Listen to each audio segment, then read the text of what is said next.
Bakit nga ba only Yogurt is difference? Panoodin natin to guys. Panoodin natin yung down ni Saklabit sa may pretty light between the legs pa. Grabe yan. Eto naman si Sayon, mukhang mabigat ang katawan pero nung tumalon ang gaan na between the legs pa. Simple lang kay Jamoran yung between the legs na palutang. Eto din si AG, tingnan niyo naman ang hirap ng ginawang yun. Tumali na nga din si Wemby kahit di ka na tumalon, kaya mo yan idap sa taas mo yan. Kung umabot ka naman sa parte ng video na to, mag-comment mo naman kung tagasan ka at nalaman ko kung saan nakaabot ang video na to. Maraming salamat po.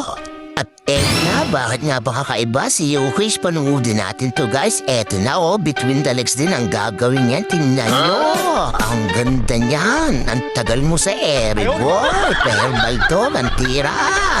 At eto pa ang isa, inulit, baldog ulit.